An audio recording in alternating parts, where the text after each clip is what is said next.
मुल्ला नसरुद्दीन की दावत। एक बार मुल्ला नसरुद्दीन को पास के शहर से दावत का न्योता मिला। इस दावत में उन्हें खास मेहमान के तौर पर बुलाया गया था। मुल्ला वैसे भी खाने पीने के शौकीन इंसान थे, इसलिए बिना सोचे समझे न्योता स्वीकार कर लिया।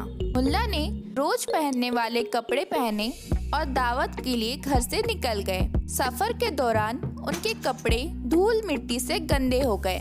जब वे दावत के लिए पहुंचे तो घर के बाहर पहरा दे रहे दरबान ने उन्हें अंदर जाने से रोक दिया।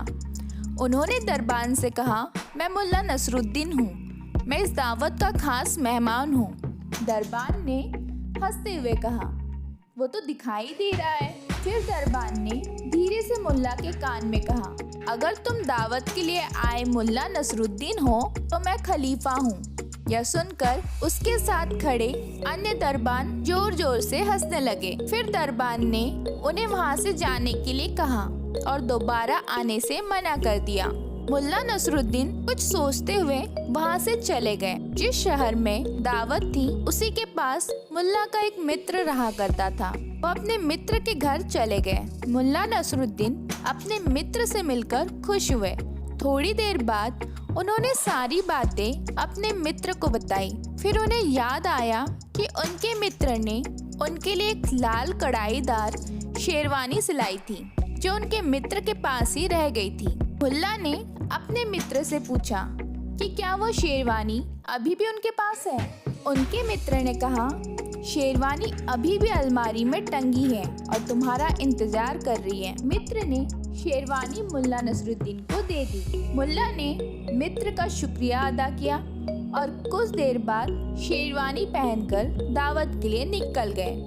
इस बार जब दरवाजे पर पहुंचे तो दरबान ने उन्हें सलाम किया और बाइज्जत दावत खाने तक ले गया। दावत में अनेक लजीज पकवान बने थे जिनकी खुशबू हर तरफ फैल रही थी। मुल्ला के स्वागत में बड़े बड़े लोग खड़े थे। फिर मुल्ला को खास मेहमान की कुर्सी पर बिठाया गया। उनके बैठने के बाद ही बाकी सभी मेहमान बैठे। सभी की नजर मुल्ला पर ही थी। मुल्ला को खाने में सबसे पहले शोरबा परोसा गया। मुल्ला ने शोरबा उठाया और अपनी शेरवानी पर उड़ेल दिया। यह देखकर सब हैरान रह गए। एक ने उनसे पूछा, आपकी तबीयत तो ठीक है ना? जब सब ने बोलना बंद कर दिया तब मुल्ला ने अपनी शेरवानी से कहा, उम्मीद है कि तुम्हें शोरबा लजीज लगा होगा। अब तुम्हें समझ आ रहा होगा कि दावत पर मुझे नहीं बल्कि तुम्हें बुलाया गया था। शिक्षा। इस कहानी से यह सीख मिलती है कि किसी की पहचान उसके पहनावे से नहीं करनी चाहिए।